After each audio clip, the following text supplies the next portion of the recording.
Movie की शुरुआत में हमें कुछ एस्ट्रोनॉट्स को दिखाया जाता है जो मार्स प्लैनेट पर कोई रिसर्च करने के लिए आए थे। ये क्रू टोटल 6 मेंबर्स का था और वो अपनी रिसर्च बहुत ही आराम से कर रहे थे, लेकिन तभी अचानक वहाँ पर तूफान आ जाता है। इस तूफान में एक सैटेलाइट टूट जाता है जो उन्हीं के एक साथी के साथ टकरा जाता है, जिस वजह से उनका साथी दूर गिरता है। वो लोग उसे ढूंढने की कोशिश करते हैं लेकिन उन्हें वो कहीं भी नहीं मिलता, इसलिए वो अपनी जान बचाने के लिए वहाँ से भाग जाते हैं और उस साइंटिस्ट की मौत की इंफॉर्मेशन अर्थ पे दे देते हैं और अर्थ पे नासा भी सभी को बता देती है। यहाँ सीन वापस मार्स की तरफ मुड़ता है जहाँ पर वो साइंटिस्ट अभी भी जिंदा होता है। उस सैटेलाइट के साथ टकराने की वजह से वो थोड़ा जख्मी हो गया था और उसकी बॉडी के अंदर एक रॉड घुस गया था। वो जैसे तैसे करके अपने पॉड में आ जाता है और सबसे पहले वो अपना इलाज करने का सोचता है। वो दर्द बर्दाश्त करके खुद का इलाज कर देता है और अपने जिस्म से वो रॉड निकाल लेता है। इस साइंटिस्ट का नाम मार्क वॉटनी होता है। मार्क को अब पता था कि वो मार्स पर अकेला है और अगले मिशन तक 4 साल हैं, तो वो सारी चीज़ें गिनना शुरू कर देता है क्योंकि उसे वहाँ पर चीज़ें हिसाब से इस्तेमाल करनी थी। उसके पास राशन कम होता है, इसलिए वो मार्स पर आलू उगाने का सोचता है और इसके लिए वो अपने पॉड के एक हिस्से को पॉलीथीन से कवर कर देता है और उस कमरे में मिट्टी बिछाकर वो उसमें आलू बो देता है और खाद के लिए वो अपना ही पेशाब इस्तेमाल करता है। मार्क वॉटनी जो कि एक बॉटनिस्ट है, तो उसे ये सब करने में कोई तकलीफ नहीं होती। वो वहाँ पे पानी का बंदोबस्त भी कर लेता है और 2 महीने बीत जाने के बाद जब मार्क एक दिन चेक करने आता है तो उसे वहाँ पर एक आलू का पौधा उगा हुआ दिखता है। उसकी खुशी का कोई ठिकाना नहीं रहता। यहाँ सीन अर्थ की तरफ मुड़ता है जहाँ इस मिशन के डायरेक्टर विंसेंट कपूर नासा के चेयरमैन से मिलने आते हैं। इसका नाम टेडी होता है। विंसेंट टेडी से कहता है कि मुझे सभी सैटेलाइट्स का एक्सेस चाहिए। मैं देखना चाहता हूँ कि हमारे चौथे मिशन के लिए मार्स पर कितना सामान अवेलेबल है, लेकिन टेडी उसे मना कर देता है और कहता है कि अगर हमने सैटेलाइट उस जगह की तरफ मोड़े तो हमें मार्क वॉटनी की लाश भी दिख सकती है और मैं नहीं चाहता कि मार्क वॉटनी की लाश सभी को दिखे। यहाँ कंट्रोल रूम में एक लड़की उस जगह की सैटेलाइट इमेजेस को चेक करती है। तभी उसे पता चलता है कि रोवर अपनी जगह पर नहीं है और वो फौरन विंसेंट कपूर को कांटेक्ट करके वहाँ पर बुलाती है। वो विंसेंट से कहती है कि मार्क जिंदा है, वरना रोवर अपने आप एक जगह से दूसरी जगह नहीं जा सकती। ये देखकर सभी लोग चौंक जाते हैं। इसके बाद सभी ऑफिशियल्स की एक मीटिंग बुलाई जाती है जिसमें उन्हें पता चलता है कि मार्क के पास चौथे मिशन तक बचने के लिए ज़्यादा राशन अवेलेबल नहीं है। इसीलिए वो डिसाइड करते हैं कि वो मार्क को चौथे मिशन तक ज़िंदा रखने के लिए उसके पास राशन भेजेंगे और इसके लिए वो ब्रूस को जल्द से जल्द तैयारी करने के लिए कहते हैं। यहाँ सीन मार्क की तरफ मुड़ता है जिसकी आलू की खेती सक्सेसफुल हो गई थी। वो बड़े आलू निकालकर छोटे आलूओं को फिर से बो देता है, यानी अब उसकी खाने की प्रॉब्लम सॉल्व हो गई थी। अब उसे बस अर्थ पर कांटेक्ट करना था। इसके लिए उसके दिमाग में एक आइडिया आता है। वो एक ऐसी जगह पर आता है जहाँ पर कुछ साल पहले एक मशीन भेजी गई थी जिसे उन्होंने पाथफाइंडर का नाम दिया था। उस पाथफाइंडर की मदद से वो अर्थ पर इमेजेस भेज सकता था। वो उस पाथफाइंडर को निकालकर अपने पॉड के पास ले आता है और उसमें नई बैटरीज फिक्स करके उसे स्टार्ट कर देता है। यहाँ अर्थ पर नासा को सैटेलाइट इमेजेस की मदद से पता चल जाता है कि मार्क वॉटनी पाथफाइंडर को अपने पॉड के पास लाया है ताकि वह हमारे साथ कांटेक्ट कर सके। इसीलिए Vincent Kapoor jet propulsion lab में आते हैं जहाँ पर उस पाथफाइंडर का रेप्लिका होता है, यानी मार्क वॉटनी के पास जो पाथफाइंडर फोटोज क्लिक करेगा वो इस पाथफाइंडर की मदद से नासा को मिल जाएंगी। मार्क वॉटनी सबसे पहले एक इमेज क्लिक करता है जिसमें वो लिखता है आर यू रिसीविंग मी, और यहाँ नासा से भी उसे पॉजिटिव रेस्पॉन्स मिलता है, जिसे देखने के बाद मार्क वॉटनी की खुशी का कोई ठिकाना ही नहीं रहता। वो बहुत खुश हो जाता है, लेकिन ये प्रोसेस बहुत स्लो था और बहुत ही कॉम्प्लिकेटेड था, इसीलिए नासा उसे रोवर को हैक करने की डायरेक्शंस देते हैं। वो रोवर में कुछ चेंजेस कर देता है जिसके बाद वो नासा से डायरेक्टली बात करने लगता है। अब उसे इमेजेस भेजने की ज़रूरत नहीं थी, वो अब नासा से डायरेक्टली मैसेजिंग से बात कर सकता था। अब मार्क की सभी प्रॉब्लम सॉल्व हो गई थी और वो बहुत ही खुश था। यहाँ सीन उस स्पेसशिप की तरफ मुड़ता है जिसमें मार्क वाटनी के सभी साथी वापस धरती पर आ रहे थे। उन्हें अभी तक पता नहीं था कि मार्क जिंदा है। तभी उन्हें एक वीडियो मैसेज मिलता है जिनमें उन्हें बताया जाता है कि मार्क अभी भी जिंदा है।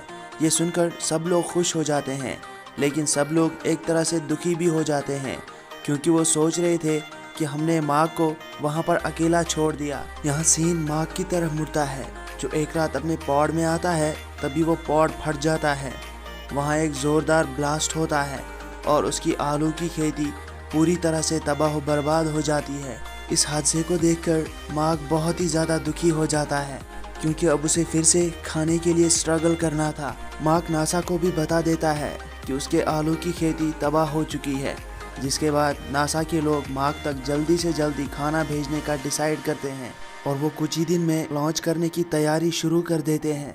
यहाँ मार्क को अपने क्रू से बात करने की परमिशन दे दी जाती है और वो अपने क्रू से बात करके बहुत खुश हो जाता है और उसका क्रू भी मार्क से बात करके खुश हो जाता है। मार्क अब चुप बैठने वाला तो था नहीं, तो इसलिए वो सारी मिट्टी बाहर निकाल के उस दरवाजे को सील कर देता है जो ब्लास्ट हुआ था और ज़िंदा रहने के लिए वो हिसाब लगाना शुरू कर देता है। वो सारा खाना गिन कर रखता है ताकि वो देख सके कि वो इस खाने से कितने दिनों तक ज़िंदा रह सकता है। अब वो दिन आ जाता है जब नासा को मार्क वाटनी के लिए खाना भेजना था।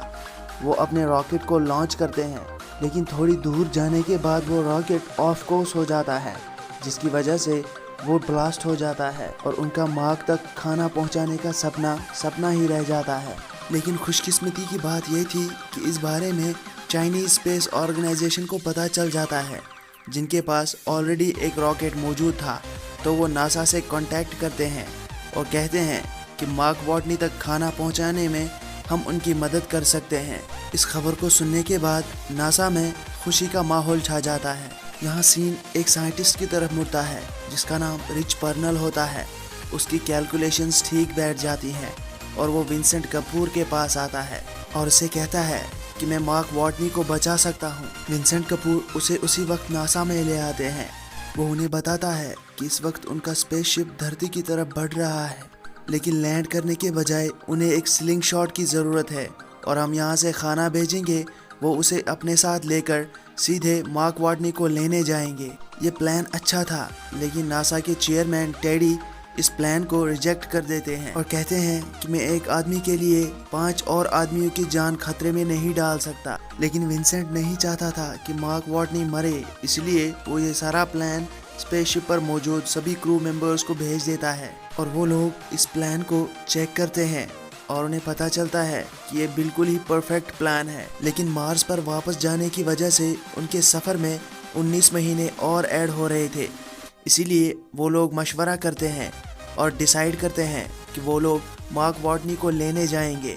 वो लोग मार्क को भी मैसेज कर देते हैं कि हम तुम्हें लेने के लिए आ रहे हैं, जिस मैसेज को देखकर मार्क बहुत खुश हो जाता है और वो स्पेस में उन तक पहुंचने के लिए अपनी तैयारी शुरू कर देता है। लेकिन जिस व्हीकल में वो स्पेस तक आ सकता था वो बहुत दूर थी, इसीलिए वो अपने रोवर में कुछ चेंजेस करता है और अपने खाने को भी गिनकर अपने साथ लेता है। यहाँ नासा में भी चाइनीज़ रॉकेट की मदद से मार्क के लिए खाना वो लोग लॉन्च कर देते हैं, जो सक्सेसफुल हो जाता है, जिसे देखकर सब लोग खुश हो जाते हैं और हवा में मौजूद स्पेसशिप उस खाने को रिसीव करता है और उसे लेकर मार्क को लेने चला जाता है। फिर यहाँ से सीन 7 महीने बाद आया जाता है। मार्क अब बहुत कमज़ोर हो गया था, अब उसके निकलने का वक्त आ गया था, तो वो वहाँ के सारे सिस्टम शट डाउन कर देता है और अपने रोवर में बैठकर उस जगह के लिए निकल जाता है जहाँ पर वो रॉकेट था, जिसकी मदद से वो स्पेस तक आ सकता था। लेकिन इसके लिए उन्हें एक प्रॉब्लम आ रही थी। जिस रॉकेट में बैठकर वो स्पेस में आने वाला था उसका वज़न बहुत ज़्यादा था, इसीलिए जेट प्रोपल्शन लैब से उसे उस वज़न को कम करने के लिए डायरेक्शंस दी जाती हैं। और कुछ दिनों तक कंटिन्यू चलने के बाद मार्क भी उस जगह पहुंच जाता है जहां से वो स्पेस में जाने वाला था। इस जगह का नाम स्कैपिरेली क्रेटर होता है और वो सबसे पहले नासा की डायरेक्शंस पे उसका वज़न कम करने लगता है। वो उसमें से सारा सामान नीचे फेंक देता है। वो उस रॉकेट का टिप भी हटा देता है और उसे एक मजबूत कपड़े से कवर कर देता है। आखिरकार वो दिन आ जाता है जब मार्क की टीम मार्क को वापस लाने वाली थी। नीचे धरती पर सब लोग मार्क के लिए दुआएं कर रहे थे कि वो आसानी से स्पेसशिप तक आ सके। और अब टाइम आ जाता है जब मार्क उस रॉकेट में बैठकर स्पेस में आ जाता है। यहाँ स्पेसशिप में कैप्टन को पता चलता है कि उनकी रफ्तार बहुत ज़्यादा है। इस रफ्तार में वो मार्क को नहीं पकड़ सकते थे, इसीलिए वो अपनी रफ्तार कम करने के लिए एक तरकीब सोचते हैं। वो अपनी टीम को एक बॉम्ब बनाने के लिए कहती है और उनकी टीम आसानी से एक बॉम्ब बना लेती है।